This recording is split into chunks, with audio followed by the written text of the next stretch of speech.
ایک دفعہ کا ذکر ہے، بغداد میں ایک شیطان نما ملحد مسلمانوں سے چند سوالات کیا کرتا تھا۔ یہ سوالات وہ روز کرتا تھا، مگر مسلمانوں کے علماء پریشان تھے کہ ان کا کیا جواب دیا جائے، کیونکہ سوال ہی بہت عجیب تھے۔ کچھ علماء نے قرآن پاک کی آیات سے جواب دینے کی کوشش کی، مگر وہ نہ مانا اور کہنے لگا کہ عقلی دلیل دیں تو مانوں گا۔ ایک روز وہ بازار میں پھر یہی سوالات دہرا رہا تھا کہ اچانک ایک 11 سال کے بچے نے کہا، میں تمہارے سوالوں کے جواب دوں گا۔ پہلے تو اس نے بچے کی بات سن کے انسنی کر دی، پھر جب بچے نے دوبارہ کہا تو اس ملحد نے اپنا پہلا سوال کیا، آپ مسلمان اللہ کی عبادت کرتے ہیں، مجھے یہ بتاؤ اللہ کو کس نے پیدا کیا اور اس سے پہلے کیا تھا؟ بچے نے سوال سنا اور اس کا جواب یوں دیا، تم 10 سے الٹی گنتی شروع کرو۔ جب اس ملحد نے شروع کی تو ایک پر آ کر رک گیا، تو بچے نے کہا، اس سے پیچھے جاؤ۔ تو اس ملحد نے کہا، ایک سے پیچھے کچھ بھی نہیں ہے۔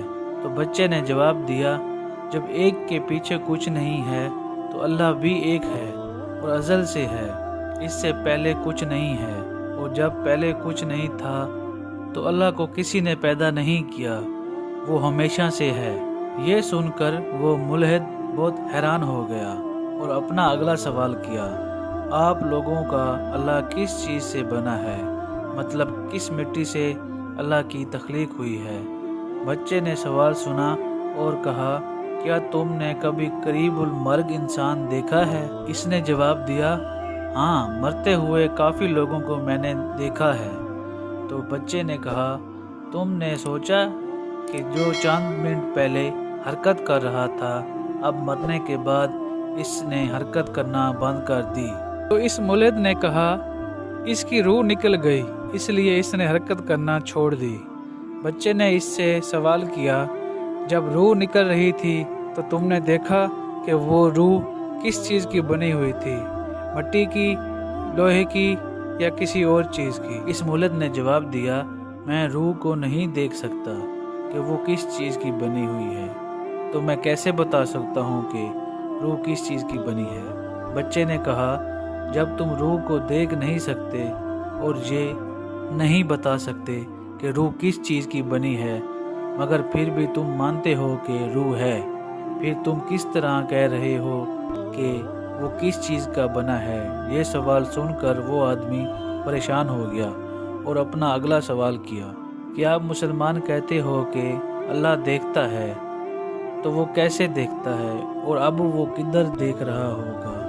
بچے نے کہا، تم نے کبھی تاریک کمرے میں موم بتی جلائی ہے؟ اس ملحد نے کہا، ہاں۔ بچے نے پوچھا، اس موم بتی کی روشنی کس طرف ہوتی ہے؟ ملحد نے کہا، ہر طرف، بلکہ سارا کمرہ روشن کرتی ہے۔ بچے نے کہا، اللہ آسمانوں اور زمینوں کا نور ہے، اسی لیے وہ بھی کائنات میں ہر طرف دیکھتا ہے۔ اس کے بعد اس آدمی نے اپنا اگلا سوال کیا کہ جنت میں سب کچھ کھانے پینے کے باوجود کوئی حاجت پیش نہیں آئے گی، ایسا کیسے ممکن ہے؟ بچے نے جواب دیا، 9 ماہ بچہ ماں کے پیٹ میں کھاتا پیتا ہے اور اسے کوئی حاجت پیش نہیں آتی، ویسے ہی جنت میں بھی پیش نہیں آئے گی، چاہے جتنا انسان کھا لے، اللہ ان دونوں چیزوں پر قادر ہے۔ اب اس آدمی نے اپنا آخری سوال کیا، آپ مسلمان کہتے ہو کہ جہنم میں جہنمیوں کو آگ سے عذاب اور تکلیف دی جائے گی، اور جنات آگ سے بنے ہیں، ان پر آگ کا کیا اثر ہوگا؟ بچے نے سوال سنتے ہی زمین سے مٹی اٹھائی اور ملحد کی آنکھوں اور چہرے پر پھینک دی، جس کی وجہ سے ملحد زور سے شور مچانے لگا۔